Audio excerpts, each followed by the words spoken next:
और बहुत बहुत सुंदर तरीके से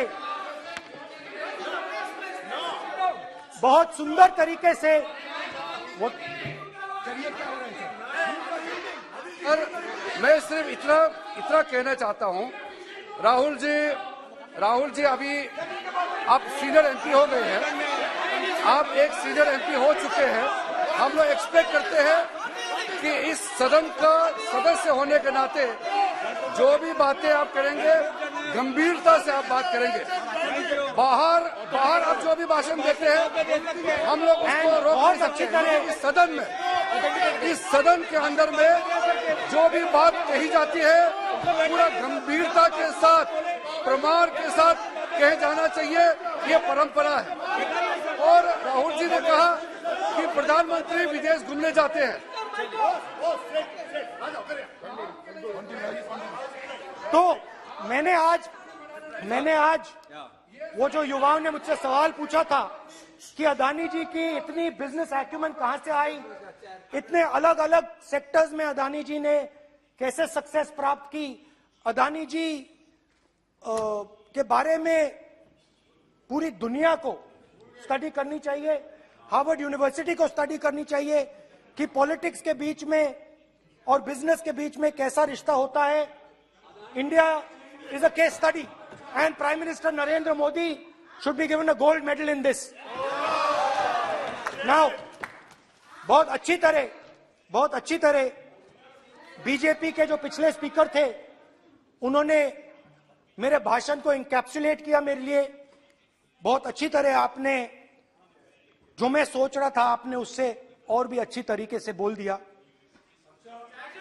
Coming together is a beginning.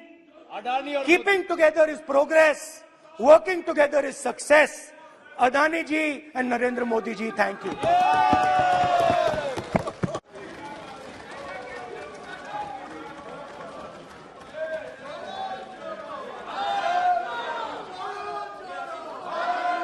Bharat जुड़ा हुआ है, चिंता मत करो।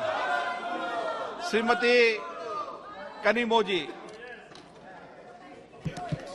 माननीय सदस्य मैं आग्रह कर सकता हूं, सदन आपका है, कोई अपनी यात्रा पर चर्चा करता है, कोई करता है, अच्छी हो राष्ट्रपति अभिभाषण पर चर्चा करो आप, तो ठीक लगेगा।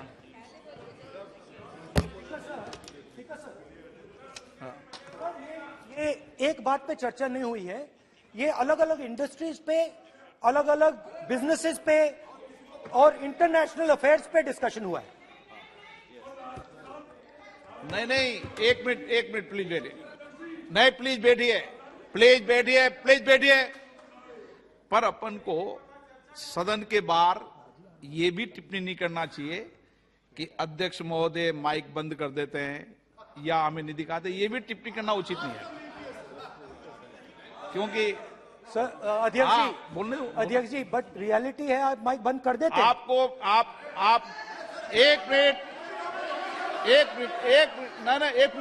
प्लीज बैठे, प्लीज आप बैठिए, मैं बैठा हूं ना, प्लीज बैठिए। नहीं, मेरा है कहना, आप पूरे समय बोले, आज नहीं, आपका आप बोल लें फिर।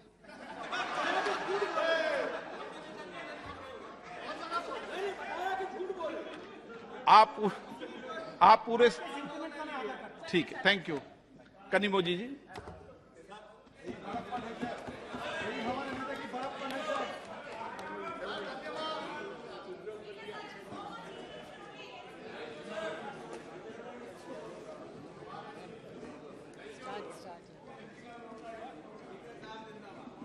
Thank you, sir.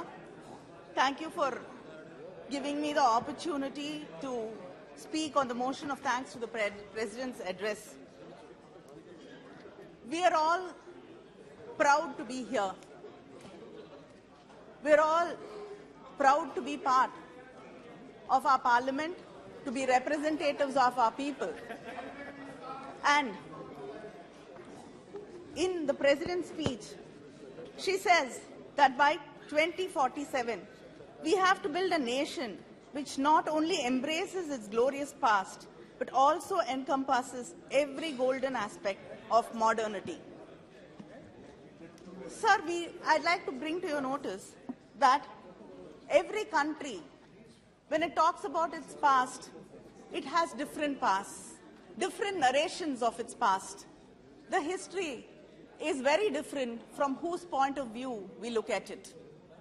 So, when we talk about a glorious past, whose past are we talking about? We talk about the greatness of this nation. We talk about the valor. We talk about the art, literature, the temples, architecture, and the philosophy. But we cannot forget the people who found no space or place in history. We cannot forget the untouchables, the unseeables, and the women who were pushed into fire in the name of honor. Today we celebrate that, and I stand in this floor of this house hanging my head in shame because we had to listen to something like that. Sir, we have to understand that there is enough in this country to feel proud about, and we also have enough to be ashamed about. We have to embrace that. We have to understand that. We have to own up to that. Only then can we make amends to it. Only then can we make sure there is justice done to these people. But this government, this union government under the BJP, tries to create a unitary culture promoting oneness. One nation, one ration, one nation, one tax, one nation, one market, one language, one exam, one election, one nation, one religion, one nation, one party. This is where what you're trying to lead to. But you have to understand that that will never happen. Never. This country has seen enough. This country has withstood enough, and our people, the people of this nation, will fight. You continue to undermine the power of the states. You continue to delegitimize the work we have done. You continue to insult us. You do not understand what a welfare state is and what freebies are. You continue to call us names, but we have set examples. We have proved that we can create models of social justice. We can create models of inclusive development, which you have miserably failed to do so. Sir, unfortunately,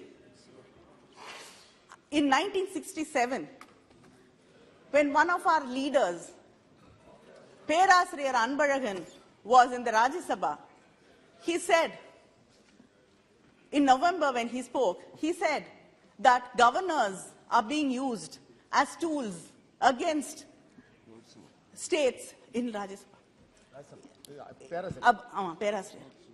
He said that governors are being used as tools against elected governments by the union government. He said that, sir. He said it. I'm just quoting him. I'm just quoting him. I'm just quoting him. I'm just quoting him. Sir, the Tamil Nadu governor has delayed assent to around 20 bills passed by the state legislature, including crucial bills like prohibition of online gambling and regulation of online games. And it's just not Tamil Nadu which stands alone in this fight. We've seen what happened in West Bengal, what happened in Maharashtra, in Kerala. The governor threatens to withdraw ministers, and in Nagaland, in Telangana. Yeah, every government which is a non-BJP government, I think we have to fight battles with the governor. But Dr. Ambedkar has rightly stated in the Constituent Assembly that the governor does not have any individual discretion and has to act according to the aid and advice of the Council of Ministers. I think this government, when it sends governors to states which are non-BJP states, should ask them to read the speeches of Dr. Ambedkar, or at least kindly advise them what this country stands for and what federalism is. Because you are the ones who keep talking about cooperative federalism. So you should teach them to cooperate and understand the importance of federalism. But you do not listen. You could not listen to this, Mr. Rahul Gandhi when he spoke here. You were interrupting because you're not used to listening. It is something which you don't know.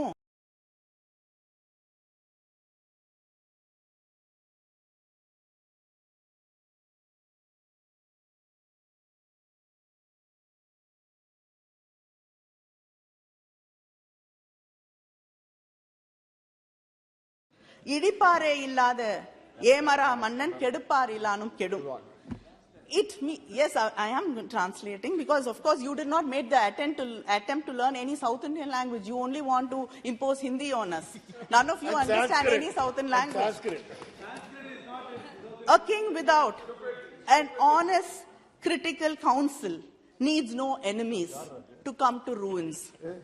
So, if you do not listen to what the opposition says, to what the people say, to what the press says, to what people have to say to you, then you do not need enemies to bring you to ruins. This is what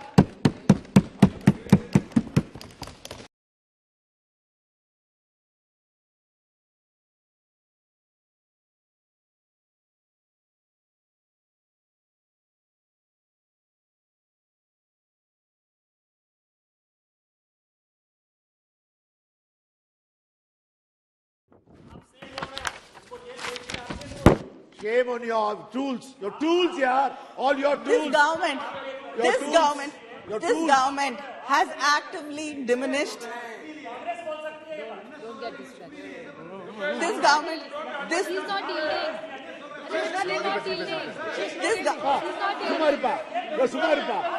Sumaripa, This government has actively diminished the space available for dissent, debate, and discussion. Making the people voiceless does not ensure continued power, but it will create simmering discontent and resentment. You don't know when it will become into flames. You cannot rule by fear and fear alone. The president said that in her speech said that the country no longer suffers from policy paralysis. But I think it has moved to a dictatorial policy making. Sometimes I am reminded of Alice in Wonderland. I don't know whether I'm in the parliament or in the court of the Queen of Hearts. She just needed no reason to pass a sentence. She needed no reason. She could not listen to any reason. So sometimes you feel that is where you are, in the court of the Queen of Hearts from Alice in Wonderland. Because the government does not understand that the parliament here is to legislate, but it believes in bulldozing all the businesses. There are no pre-consultation policies. Parliamentary committee recommendations are unheeded. And every time we have to repeat what we recommend, and still the government does not listen to us because they are not used to it. And most of the bills are not circulated to the members earlier, so there's no opportunity for the members to be able to research, read it, understand it, because you only believe in bulldozing the bills. And the number of days the parliament functions, it's shrinking and shrinking and shrinking, and I don't know. We might just have symbolic days when the parliament will function and then we'll all be sent home. The Prime Minister doesn't even come to the parliament. Yes. Hardly 3 times a year. The Honorable President also said that the World Bank report acknowledged that India was able to prevent crores of people from falling below poverty line during the COVID pandemic. But the same World Bank report also mentions that it was the Mahatma Gandhi National Rural Employment Guarantee Act which played a role in mitigating the impact of poverty. It is a clear indication of the success of the scheme brought by the UPA government. But during this year's budget, the allocation to Manrega scheme is lowest in the last 4 years. The previous year, it was 73,000 crores. This year, it is 60,000 crores. But you are very proud of, poverty alleviation. And this is one of the most important schemes. And you've reduced 13,000 crores from it. 89. They have raised it to 89. There is demand. There is still demand. There is still demand. If you please can come and see. Then Don't answer him. Don't answer him. Don't answer him. Don't answer him. From being 63rd position in global hunger index, our country has slipped to the 107th rank. Shame.